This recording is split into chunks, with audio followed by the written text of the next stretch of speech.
तुम सोच रहे हो कि हर्षित ये किसके चैनल पर बैठा हुआ है? रिलैक्स गाइस, मेरा ही चैनल है। न्यू चैनल, दो चैनल समझ नहीं रहे और तीसरा और खोल लिया। अब ये जो चैनल है इस पर मैं थोड़ा सिमिलर और डिफरेंट टाइप का कंटेंट डालूंगा। Same same but different. Same, but different.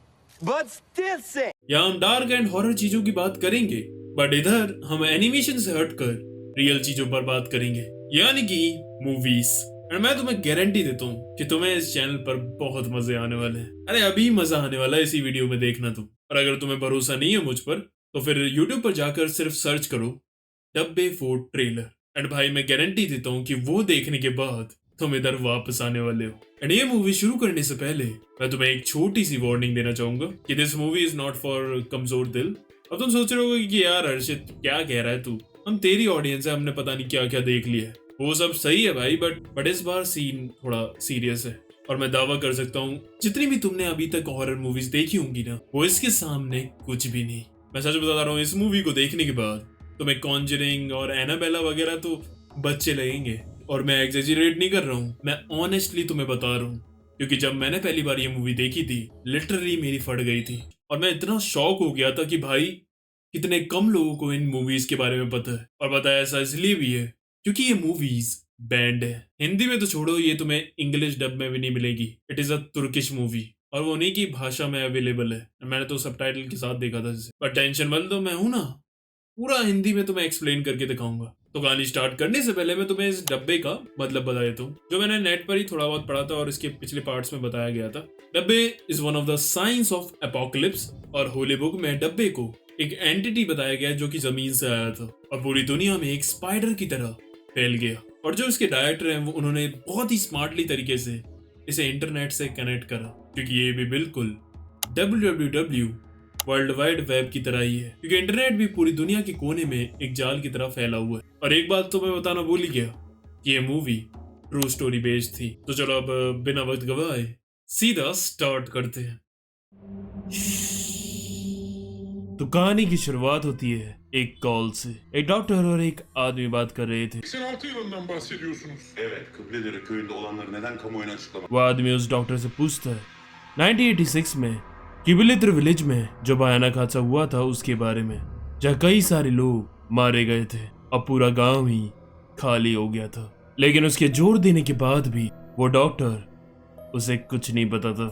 लेकिन वो आदमी उस डॉक्टर का पीछा छोड़ ही नहीं रहा था। इसलिए फिर वो कहता है कि मेरी एक साइकेट्रिस्ट फ्रेंड है डॉक्टर इब्रू, जो कि कभी इसी विलेज में रहती थी। उसके तुरंत बाद ही हमें डॉक्टर इब्रू दिखाई जाती है, जो कि एक यूनिवर्सिटी स्टूडेंट है और वो अपनी रिसर्च के लिए किसी के घर में आई थी, जहाँ एक औरत से एक जिन निकालने की कोशिश चल रही थी। एंड जो ये काम कर रहा था उस एग्जॉरिस्ट का नाम था फारूक होजा। फिर इब्रू बताती है कि उस औरत के अंदर एक 1300 साल पुराना जिन है। अब फारूक कुछ प्रेयर्स वगैरह करता है, जिससे वो औरत अजीब सी हरकतें करने लगती है और वहां बैठे सारे लोगों के वो डीपेस्ट डार्केस्ट सीक्रेट्स बताने लगती है। और सब हैरान थे कि इसे इसके बारे में कैसे पता। और फिर वो सबको धक्का देती हुई वहां से बाहर चली जाती है। फिर फारूक उसका पीछा करते हुए बाहर के कमरे में जाता है। उसके बाद वो उसे चादर से कवर करता है, क्योंकि ऐसा कहा जाता है कि अंधेरे में ही जिन आते हैं। और फिर थोड़ी देर बाद वो उसके मुंह से कुछ बाल से निकलता है और ऐसा कहा जाता है कि ये जिन की छुट्टियां होती है। उसे निकालने के बाद वो औरत बिल्कुल सही हो जाती है।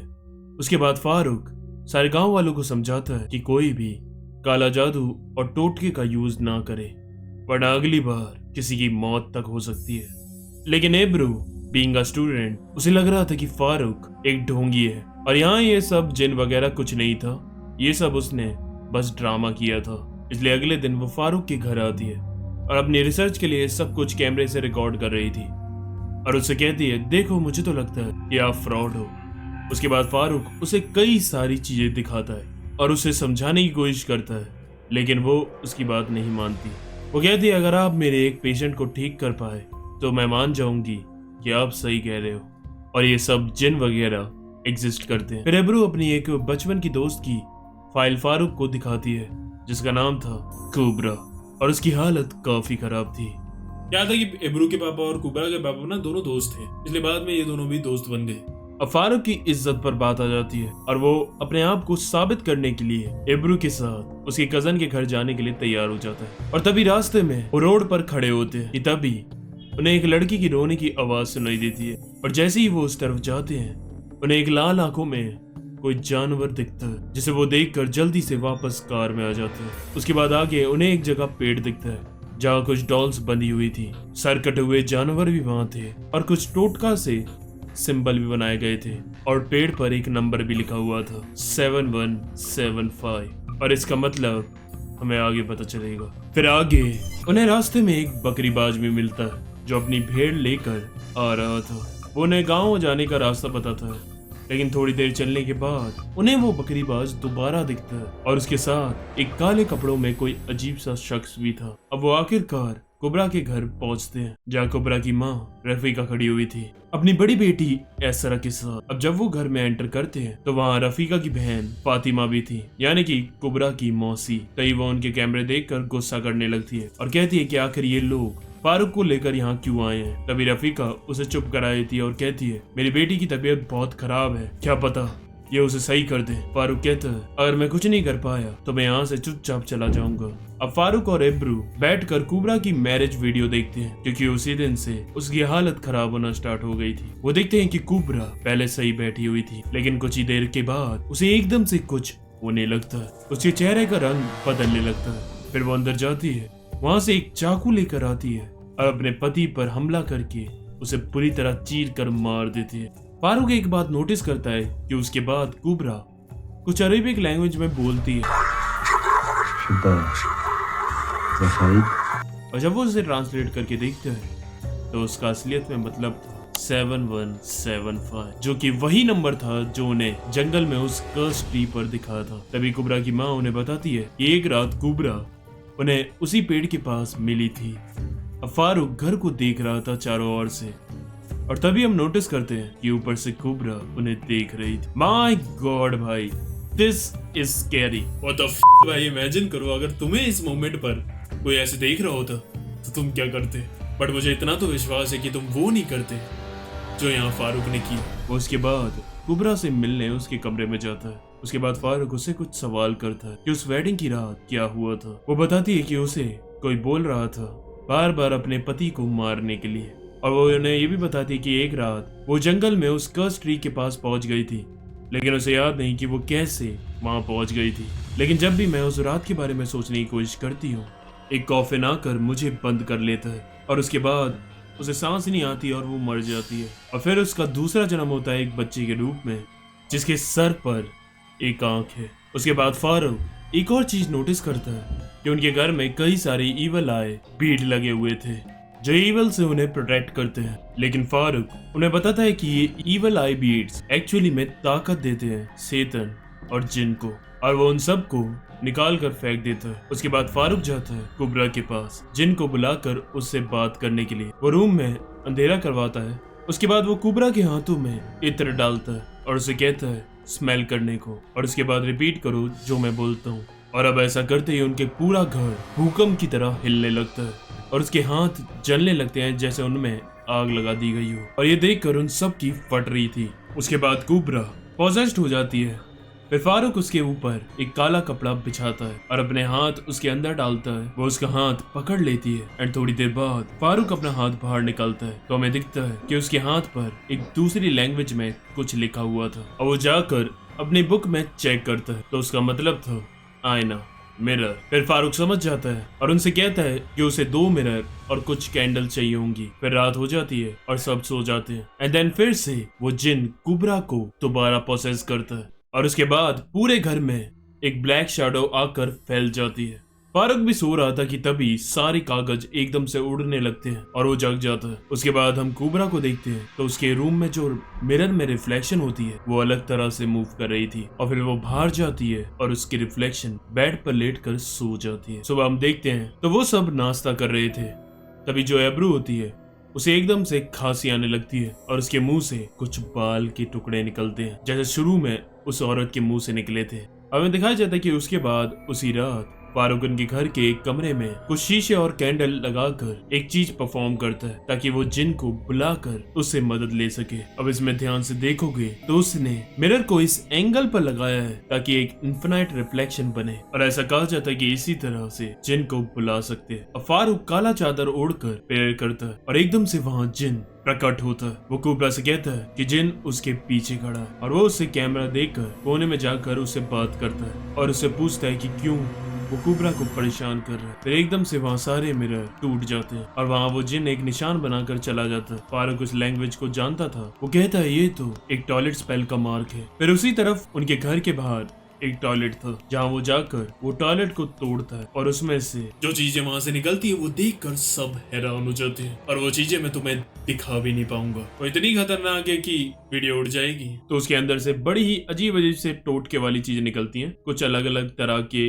जानवरों के ऑर्गन्स, घोड़े की नाल, कई सारे डॉल्स और लास्ट में एक गाय का सर भी था। अब कुबरा की माँ और उसकी बहन परेशान बैठे हुए थे। उन्हें समझ ही नहीं आ रहा था ऐसा कौन कर सकता है उनकी बेटी के साथ। जब वो अपनी बहन फातिमा से पूछती है तो वो भड़क जाती है और कहती है तुम्हारी फैमिली ने जो पहले किया है उसका फल तुम्हें मिल रहा है। उसके बाद फारूक उस पूरे सामान को चेक करता है और उसे अच्छी तरह से एनालाइज करता है। उसमें से उसे एक पेपर मिलता है जिसमें वो पूरा टोटका लिखा हुआ था और फिर पता चलता है कि असलियत में ये स्पेल 24 साल पहले प्लेस करा गया था कुबरा की माँ रफीका की कोख को कर्ज करने के लिए। और इसमें यह भी लिखा गया था कि जिस दिन आपकी बेटी पैदा होगी उसी दिन आपके पति की मौत हो जाएगी और ऐसा ही हुआ था। और उसके बाद कुबरा जब 23 साल की होगी उसके 14 दिन बाद ही एक खतरनाक जिन कुबरा की सोल को कैद कर लेगा। यानी कि इसके ऊपर ये जिन का कर्ज बहुत पहले ही प्लान करके चढ़ा दिया गया था। तभी वहाँ कुबरा आती है और चीखने लगती है जैसे उसे कोई मार रहा है। अब इसके बाद भी इब्रू मान ही नहीं रही थी। उसे लग रहा था कि कुबरा को कोई स्प्लिट पर्सनैलिटी बीमारी है और उसे एक डॉक्टर को दिखाना चाहिए। फारूक उसे समझाने की कोशिश करता है कि नहीं ये जिन का ही कर्ज है। उसके बाद फारूक कुबरा को ले जाता है उनके पीछे वाले तबीले में जहाँ कई सारे घोड़े थे और फिर से एक्सोरिज्म परफॉर्म करता है उस जिन को खत्म करने के लिए। थोड़ी देर प्रेयर करने के बाद कुबरा उसे बताती है कि जिन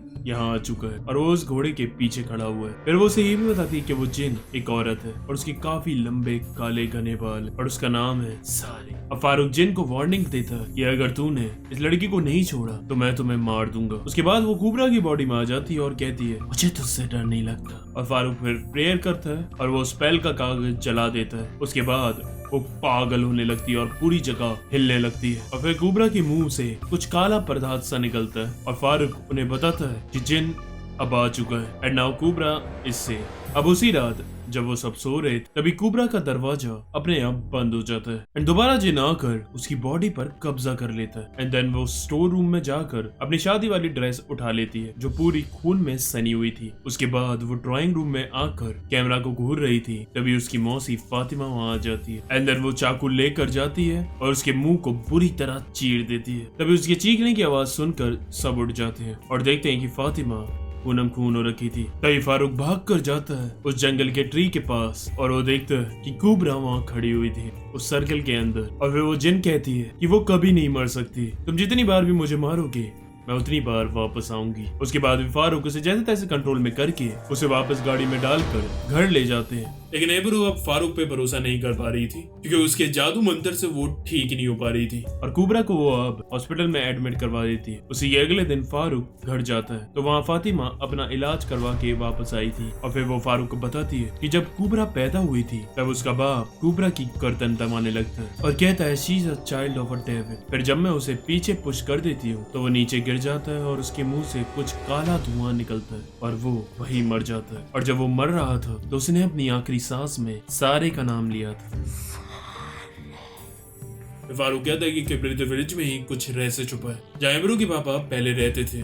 फिर वो फातिमा से पूछता है अभी कोई किबलित विलेज में रहता है जिसे मैं बात कर सकूं। वो कहती है इलियास एकमात्र बंदा रह गया जो अभी भी उस विलेज में रहता है। उसके बाद फारूक किसी अपने कलीग को फोन करता है और कुछ फोटोज भेजता है इस 7175 के नंबर को जांच करने के लिए और फिर उसके बाद वो किसी तरह एब्रू को अपने साथ किबलित विलेज ले जाता है। उधर वो गाड़ी पार्क करके वहाँ गाँव के अंदर जा रहे थे तभी फारूक को 7175 ये नंबर एक घर के बाहर भी दिखता है और फिर वो और आगे जाने लगते हैं। तभी दूसरी तरफ हम देखते हैं कि उनकी गाड़ी पर काफी सारे खून के हाथों के धब्बे लग जाते हैं। अब आगे जाके इब्रू और फारूक को इलियास का घर मिल जाता है और वो देखते हैं तो वो वही बकरीबाज था जो उन्हें शुरुआत में मिला था। इलियास उनसे कहता है मुझे पता है तुम यहाँ क्यों आए। वो उन्हें अंदर ले जाता है और उन्हें बताता है कि ये सब बिलाल और रेमजी की वजह से हो रहा है। उनके पापों की सजा इस पूरे विलेज को मिल रही है। इब्रू हैरान हो जाती है कि साला रेमजी तो मेरे बाप का नाम है और बिलाल कुबरा के बाप का। वो बताता है कि वो दोनों काफी गरीब थे, इसलिए उन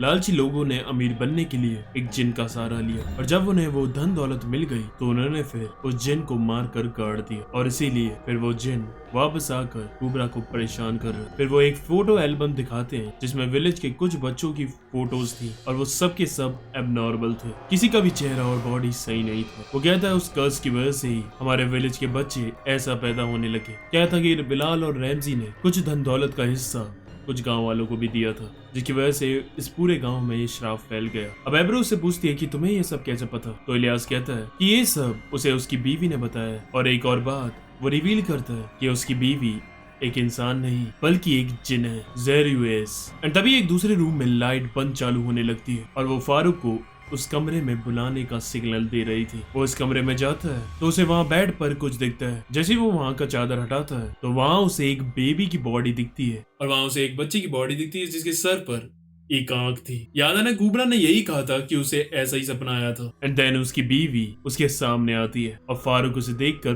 पागल हो जाता है। तभी फिर इब्रू वहाँ आती है और उसे संभालती है। इलियास कहता है कि उसकी बीवी चाहती है कि तुम यहाँ से जल्दी से चले जाओ। फारूक कहता है लेकिन क्यों वो ऐसा चाहती है। वो बताता है क्योंकि वो जुलजुला क्लैन के जिन से बात करती है और उसे उनसे डर भी लगता है कि कहीं वो उसे मार ना दे। फारूक कहता है लेकिन क्यों वो तुम्हारी बीवी को मारेंगे। इलियास कहता है क्योंकि तुमने अभी उनके क्लैन के एक जिन को मारा है। अब तुम समझे यहाँ, यानी कि फारूक ने उस वक्त गलत जिन को मार दिया, वो सारे नहीं थी। अब वो जाते हैं तो वो अपनी गाड़ी को देखकर हैरान हो जाते हैं जिस पर खून के हाथ छपे हुए थे। उन्हें वो जुलजुला क्लैन परेशान कर रहा था और वो जैसे तैसे वहाँ से निकलते हैं। फारूक को रियलाइज होता है कि वो जिन सारे नहीं थी बल्कि सारे तो उस कर्स ट्री के नीचे दफन है। अब फारूक ये भी पढ़कर पता लगाता है कि अगर किसी मासूम जिन का कत्ल किया जाता है तो उसकी शांति के लिए उसकी बॉडी को वहाँ से निकाल कर कहीं और दफन करना होगा, तब जाके उनके क्लैन के लोग शांत होंगे। अब वो उस कर्स ट्री के नीचे जाकर उस जिन को निकाल कर उसे कहीं दूर ले जाता है और उसके पॉट को खोल देता है, जिसके बाद काफी तगड़ा तूफान आता है और अजीब सी आवाजें निकलती हैं। उसके बाद फारूक जाकर उनके क्लैन से कहता है कि सारे को उसने वहाँ कर्स ट्री से निकाल कर दूसरी जगह गाड़ दिया। अब प्लीज कुबरा का पीछे छोड़ दो। और जिन उसकी ये बात मान लेता है। गौर करना कि जिन्स ने उसकी बात मान ली, ये कुबरा को छोड़ने वाली। अब क्या होता है, इसके बाद जब फारूक घर जाता है तभी रफीका उसे कहती है कि उसे कॉल आया इलियास का, वही बकरीबाज, और उसने कहा है कि उसकी जान खतरे में है। तभी फारूक उसे बचाने के लिए जाता है, लेकिन एक बात नोटिस करना कि यहाँ रफीका इब्रू को यहीं रोक लेती है अपने पास। जिसके बाद फारूक अकेला जाता है। तभी हम देखते हैं कि इब्रू अपने कमरे में थी। तभी उसे कुछ खुजली सी हो रही थी अपने कपड़ों में और वो देखती है कि उसके कपड़ों के अंदर एक कागज छुपा हुआ था। अब जैसे ही वो उसे बाहर निकालती है तो वो देखती है कि वो एक टोटके वाला कागज था और उस पर एक राक्षस की फोटो बनी है और नीचे एक टॉयलेट बना है जिस पर वो मूत रहा है और उसकी और कुबरा की फोटो वहाँ लगी हुई थी। उसे कुछ समझ नहीं आ रहा था ये क्या है, लेकिन तभी उसे कुछ आवाजें सुनाई देती है। तभी दूसरी तरफ फारूक गाड़ी लेकर इलियास को बचाने जा रहा था। तभी बीच में उसके दोस्त का फोन आता है। या तो फारूक ने अपने दोस्त को फोन करके उसे 7175 नंबर के बारे में ढूंढने को कहा था। अब वो उसे बताता है कि उसने कुछ फोटोज भेजी हैं और फिर उसे पता चलता है कि ये जो नंबर है 7175 ये बहुत ही पुराना नंबर और ये वर्ड क्रिश्चियनिटी में जीसस से लिया गया था। बट अब उसका दोस्त उसे 7175 को अरेबिक में लिखने को कहता है जो कि होता है वीवो और इसका मतलब लैटिन वर्ड में होता है आई एम अलाइव। यानी कि जिन इस वर्ड का यूज करके ये बताने की कोशिश कर रहा था कि वो अभी जिंदा है। अब फारूक की फट जाती है और वो समझ जाता है कि इसका मतलब कि सारे को जिंदा गाड़ दिया था बिलाल और रैमजी ने। अब क्या है, अगर तो मरे हुए जिन को आजाद करते हो तो कर्ज शांत हो जाता है, लेकिन यहाँ पर उसने एक जिंदा जिन को आजाद कर दिया जिसका मतलब अब और कर्ज बढ़ जाएगा। अब तभी खूनम खून होकर इलियास वहाँ उसकी विंडशील्ड पर आता है और उसे कहता है व्हाट हैव यू डन। फिर फारूक बाहर आता है उसकी मदद करने के लिए और उसे कहता है कि तुमने मुझे फोन कर यहाँ बुलाया था, बताओ क्या हुआ। इलियास कहता है पागल हो, मैंने कब तुम्हें फोन किया। व्हाट द फिर रफीका ने क्यों कहा था फारूक को। तभी हम देखते हैं कि इब्रू कुबरा के रूम में जाती है जहाँ वो फुल पोसेस हो रखी थी। तभी पीछे से रफीका और उसकी बेटी आकर इब्रू को पकड़ लेते हैं and then she smash the camera. अब दूसरी तरफ इलियास कहता है ये उस माँ बेटी का खेल है, जरूर उन्होंने ये पहले ही प्लान किया था और जानबूझकर इब्रू को यहाँ बुलाया ताकि वो अपनी बेटी से जिन को निकाल कर इब्रू में ट्रांसफर कर सके। अब समझे वो टोटका किस लिए था। अब इलियास की बीवी को तो जुलजुला क्लैन मार चुका था और इसी तरह उसे भी वो उड़ा कर ले जाकर मार देते हैं। अब फारूक भाग कर जाता है इब्रू को बचाने के लिए और वो देखता है तो वहाँ फातिमा मरी डली हुई थी।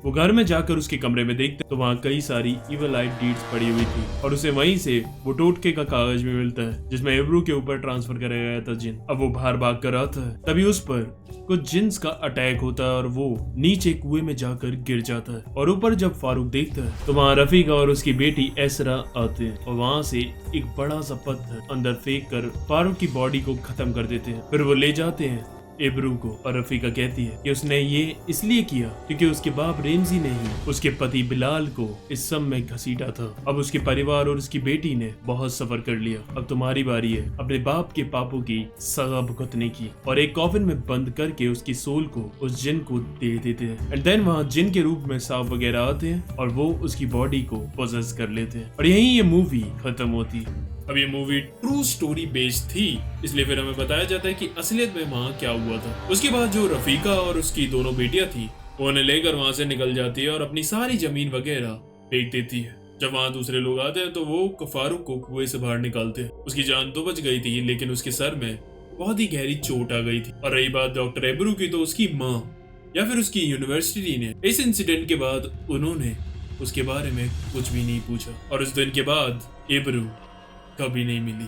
अब क्योंकि ये मूवीज बहुत ज्यादा कॉम्प्लिकेटेड थी इसलिए हम इसके कुछ इंपॉर्टेंट पॉइंट्स पर बात करेंगे। तो सिंपली बताऊं तो बिलाल और रैमजी जो इनके बाप थे उन्होंने लालच किया और सारे को गाड़ दिया जिंदा, जिसके बाद उसकी क्लैन के लोग भड़क गए और अब सारे को वापस लाने के लिए उन्होंने वो टॉयलेट स्पेल उनके घर पर कर दिया था जिससे उन्होंने कुबरा की बॉडी को पोजेस कर लिया। इसके बाद जो रफीका थी उसने फिर जिन्स के साथ डील की कि तुम मेरी बेटी को छोड़ दो। अबे यार वही थी, एक्टर वही थे ना, और उसके बदले में मैं तुम्हें दूसरी बॉडी दे दूंगी यानी कि इब्रू की बॉडी, क्योंकि वो हमेशा से उसके बाप को ही इस सब का जिम्मेदार मानती थी। और बस इन्होंने और जिन्स ने फारूक और इब्रू का बेवकूफ बनाया, सारे को आजाद भी कर लिया और रफीका ने अपनी बेटी को छुड़वा कर इब्रू को फंसा दिया। बट मैं एक बात कहना चाहूंगा कि इस मूवी में क्या ट्विस्ट था भाई, मतलब तुम कैसी नहीं कर सकते हो। एंड ऐसी इसके आगे वाले पार्ट है। एंड यार मैं कहना चाहूंगा कि ये मूवी देखने के बाद मैं सच में काफी इंप्रेस हो गया था और उसके साथ साथ मेरी